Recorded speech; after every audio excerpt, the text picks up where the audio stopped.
एक जादूगार आपली जादू दाखवत होता. काय दाखवत होता? जादू. आणि जादू दाखवत असताना प्रसंग असा घडला. तो म्हटला, हे पा गावकरी मंडळी, उजव्या हातामध्ये काय करणार? पंचारती घेणार. आणि पंचारती घेतल्यानंतर मी अर्धा तास नृत्य करणार. किती तास? अर्धा तास नाचणार. पण अर्धा तास जरी मी नाचलो तर माझा उजवा हात हलणार नाही. सर्व शरीर हलेल, मी नृत्य करेल, पण माझा उजवा हात मात्र असाच राहील. शक्य आहे का? नाही. पण त्याला शक्य होतं, ते आपल्याला शक्य नाही. आणि मग तो नृत्य करू लागला. वेळ कमी असल्यामुळे त्यानं अर्धा तास नृत्य केलं. उजवा हात हलला नाही. लोकाला आनंद वाटला. 500-500 रुपये दिले. किती? बक्षीस दिलं. 500-500 रुपये प्रत्येकानं दिली. तो जादूगारही महाराज जातीवंत होता. तो म्हटला, हे पा, तुमचे 500-500 रुपये वसुलून घ्या. का बरं? कारण माझी जादू अजून पूर्ण झालेली नाही.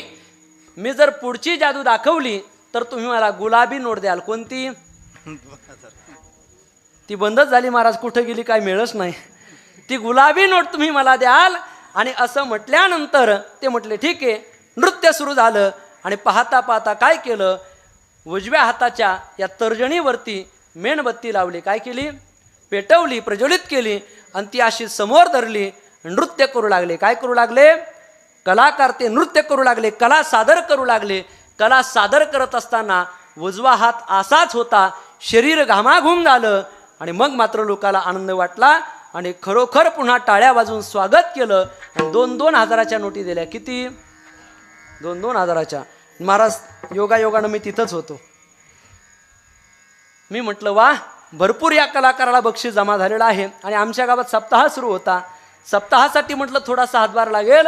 मी त्या गर्दीमध्ये समोर गेलो. ते पैसे त्या ठिकाणी नोटा गोळा करत होते. आणि गोळा करत असताना म्हटलं, का हो, काय तुमचा हात आहे? म्हटलं, फार मजबूत हात आहे. एक काम करा, आता एवढी वर्गणी तुम्हाला झाली, एवढं बक्षीस मिळालेलं आहे, आता यातलं थोडंफार काहीतरी दानधर्म करा. आणि असं म्हणून मी पावती बुक समोर केलं. काय केलं? पावती बुक समोर केलं. जसं पावती बुक समोर केलं, आतापर्यंत सर्व शरीर शांत होतं, सर्व शरीर हालत होतं.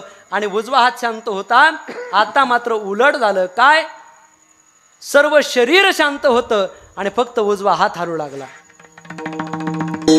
दाने कापे हात, नावडे ते विशी मात. तुकोबाराय म्हणतात, काहीला दान करा म्हटलं की ती गोष्ट त्यांना सहन होत नाही. म्हणून द्रव्यासता धर्म न करी. म्हणून ज्याच्याकडे द्रव्य आहे त्यानं दान धर्म केला.